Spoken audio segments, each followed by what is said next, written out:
Welcome to this week's Harmonic Pulse, where we explore the subtle patterns shaping our inner and collective experience. I'm Victoria, and I support those who are at a crossroads in life and sense that there is a truer path available to them. I help you get clear on your true soul path so that you can move forward with direction and trust in the life that you're building. Sovereignty is one of the most talked about words in spiritual spaces right now.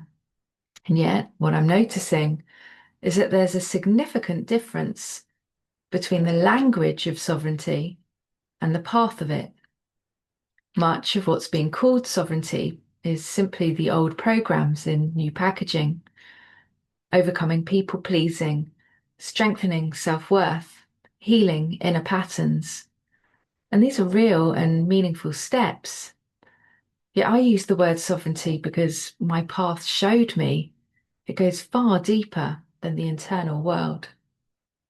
What if the version being offered, the one that feels accessible, affirming, and within reach, is actually a more sophisticated way of staying exactly where you are?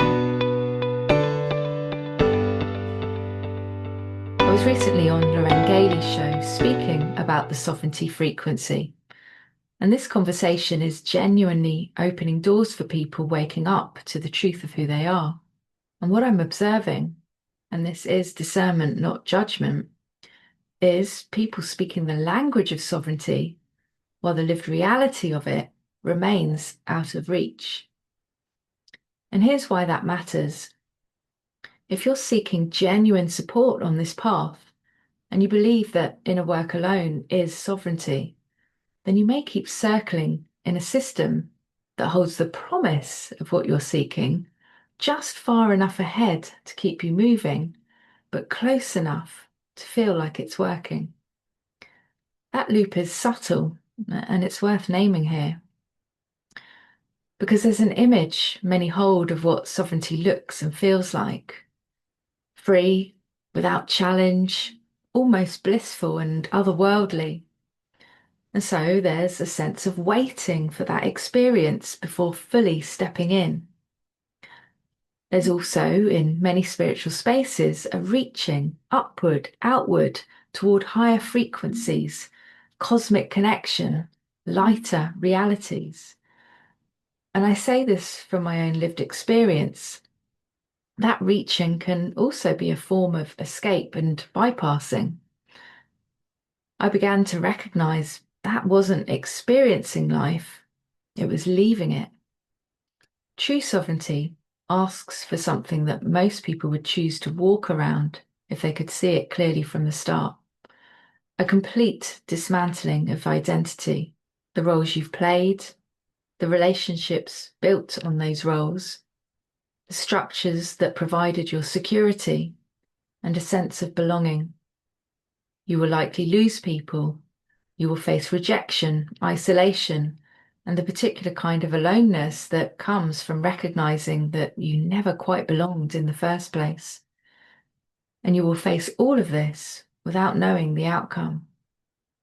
And this is where many people turn back, which is completely understandable.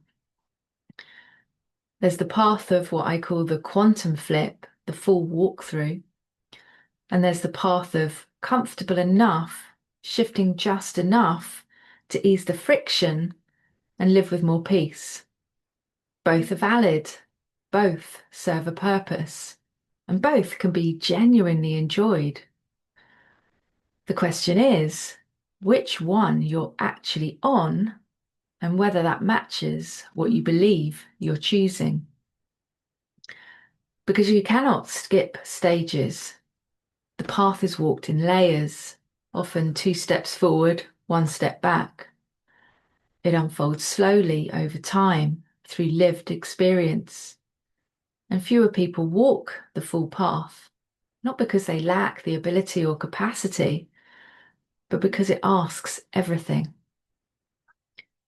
And here's what becomes clear.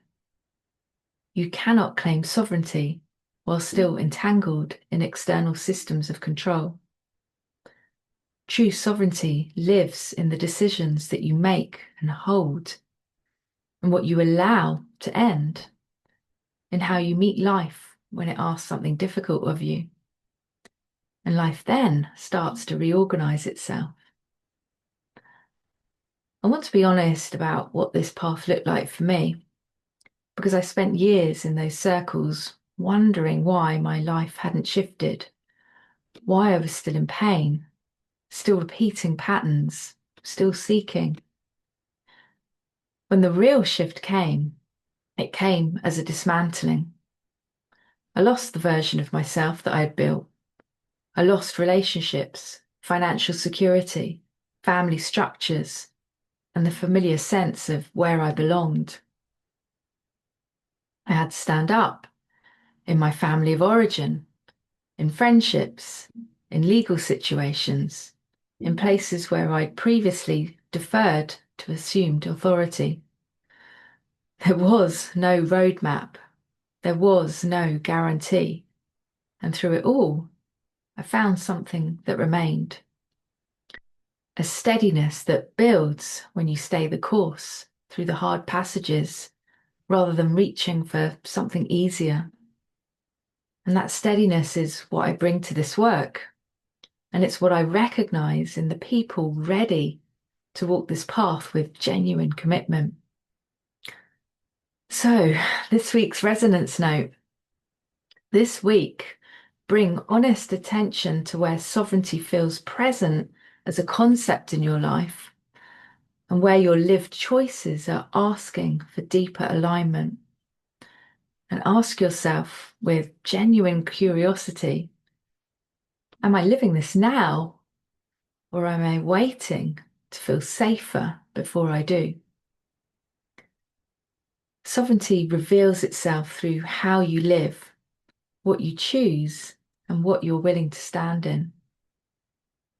The full path asks everything, and it gives back something that cannot be taken. Each person's path unfolds in its own timing. Each choice shapes the direction. And so the question we're sitting with this week is simply, which path am I actively choosing? Until next week's Pulse, have a good week.